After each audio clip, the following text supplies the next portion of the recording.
تصور کیجئے ایک ایسی بد نصیب لڑکی کا جسے اس کے اپنوں نے، جن پر وہ مان کرتی تھی، محض چند ایکڑ کی زمین اور بینک بیلنس کے لیے بے ہوشی کی حالت میں گہری کھائی میں دھکیل دیا۔ گاڑی کے پرخچے اڑ گئے، اپنوں نے مکر کے آنسو بہائے، غائبانہ نماز جنازہ ہوئی اور فائل بند کر دی گئی۔ قاتل جیت چکے تھے، وہ دولت کے نشے میں چور تھے اور سمجھ رہے تھے کہ مریم اب منو مٹی تلے جا سوئی ہے۔ لیکن قدرت کا اپنا ہی ایک حساب ہوتا ہے۔ پورا 1 سال بیت گیا، وہی گھر تھا، وہی لوگ تھے، اور مریم کی پہلی برسی کی محفل جمی تھی۔ ہر آنکھ نم تھی، لیکن عین اسی لمحے جب قاتل اپنی جیت کا جشن منانے کے قریب تھے، گھر کی دہلیز پر ایک ایسی دستک ہوئی جس نے سب کے خون جما دیے۔ وہ کون تھی جو سفید چادر اوڑھے، چہرے پر زخموں کے نشان لیے سامنے کھڑی تھی؟ کیا وہ مریم کی روح تھی یا کوئی زندہ معجزہ؟ ایک لاچار لڑکی نے تن تنہا ان طاقتور درندوں سے اپنا بدلہ کیسے لیا؟ یہ محض ایک کہانی نہیں، بلکہ لالچ کے منہ پر وہ تمانچہ ہے جو آپ کے دل کو دہلا کر رکھ دے گا۔ دیکھیے کہ کیسے ایک زندہ لاش نے اپنے ہی قاتلوں کے کلیجے منہ کو لا دیے۔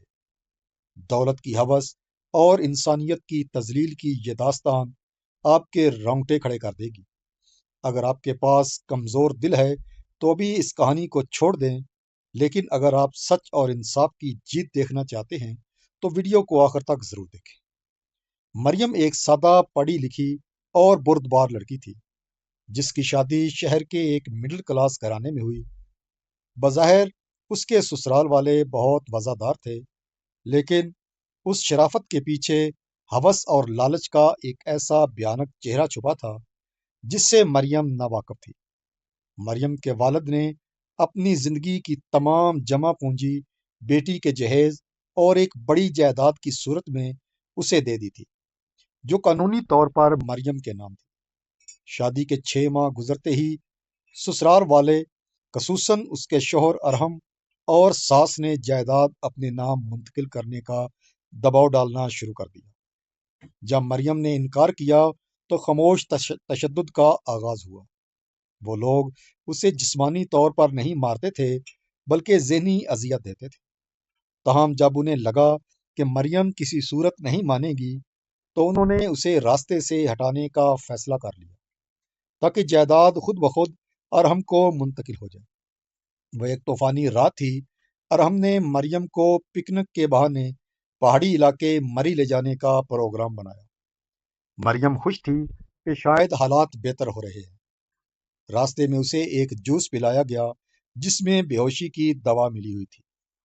جب وہ مکمل طور پر بے سدھ ہو گئی تو ارحم نے گاڑی کو ایک خطرناک کھائی کے دہانے پر کھڑا کیا، ہینڈ بریک گرایا اور خود باہر نکل گیا۔ گاڑی گہری کھائی میں جا گری۔ ارحم نے نیچے جھانک کر دیکھا، اندھیری کھائی میں گاڑی کے پرخچے اڑ چکے تھے اور وہاں سے کسی کے زندہ بچنے کا سوال ہی پیدا نہیں ہوتا تھا۔ اس نے پولیس کو رپورٹ کی کہ یہ ایک حادثہ تھا اور مریم کی لاش کبھی نہ ملی، کیونکہ نیچے بہتا ہوا تیز رفتار نالا اسے بہا لے گیا تھا۔ لیکن قدرت کا فیصلہ کچھ اور تھا۔ گاڑی ایک بڑے درخت کے مضبوط تنے سے ٹکرا کر رک گئی تھی، جس کی وجہ سے وہ براہ راست پانی میں نہیں گری۔ مریم کو شدید چوٹیں آئیں، ریڑھ کی ہڈی متاثر ہوئی اور سر پر گہرا زخم لگا، لیکن وہ مری نہیں۔ اسے علاقے کے ایک غریب لکڑہارے بابا جی نے پایا۔ وہ اسے اپنے کچے گھر لے گئے اور اپنی بیٹی کی طرح پالا۔ اگلے 6 ماہ مریم نے بستر پر گزارے۔ وہ بول نہیں سکتی تھی، اس کی یادداشت دھندلی تھی، لیکن اسے ایک چہرہ یاد تھا، ارحم کا، جو اسے دھکا دیتے وقت مسکرا رہا تھا۔ اس کی ہڈیاں جڑ گئیں، زخم بھر گئے، لیکن روح کا زخم اسے ہر روز تڑپاتا تھا۔ جب اسے سب کچھ یاد آ گیا تو اس نے خاموشی سے اپنے انتقام کی تیاری شروع کی۔ اس نے بابا جی کے بیٹے کی مدد سے شہر میں ایک چھوٹے سے گھر میں رہائش اختیار کی اور قانونی کاغذات اکٹھے کرنے لگی۔ 1 سال مکمل ہو چکا تھا۔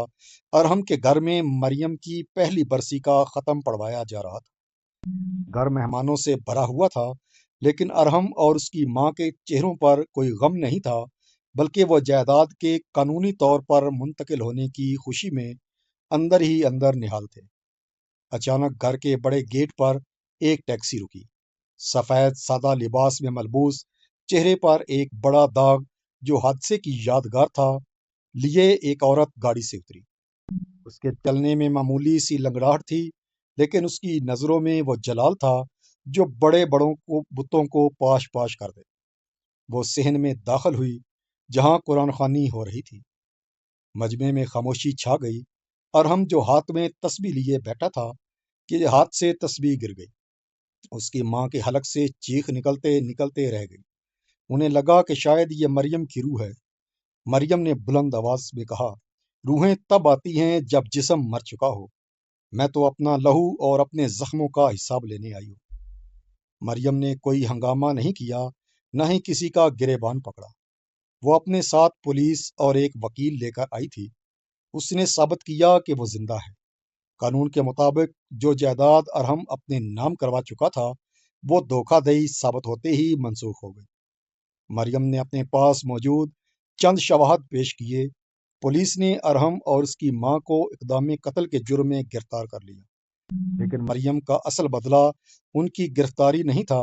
اس نے اسی وقت اعلان کیا کہ وہ اپنی تمام جائیداد ایک ٹرسٹ کے نام کر رہی ہے جو بے سہارا خواتین کی مدد کرے گا۔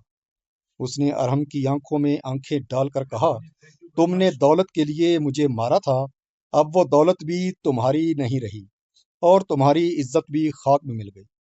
تم اب ایک زندہ لاش بن کر سلاخوں کے پیچھے سڑو گے، بالکل ویسے ہی جیسے میں نے 1 سال اندھیروں میں گزارا تھا۔ محلے دار اور رشتہ دار جو اب تک ارحم کو بیچارہ رنڈوا سمجھتے تھے، اب اس پر تھوک رہے تھے۔ ارحم اور اس کی ماں کو ہتکڑیاں لگتے دیکھ کر مریم کو وہ سکون ملا جو اسے 1 سال سے میسر نہیں تھا۔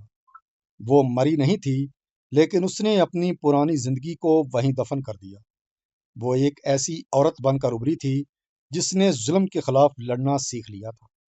اس نے ثابت کر دیا کہ سچائی اور صبر کا راستہ کٹھن ضرور ہوتا ہے، لیکن اس کا انجام ظالم کی تباہی پر ہی ہوتا ہے۔ گھر سے نکلتے ہوئے مریم نے پیچھے مڑ کر نہیں دیکھا۔ اس کی برسی کا دن در حقیقت اس کی نئی زندگی کا پہلا دن تھا۔ اگلی ویڈیو تک کے لیے اپنے میزبان کو اجازت دیجیے۔ اللہ حافظ۔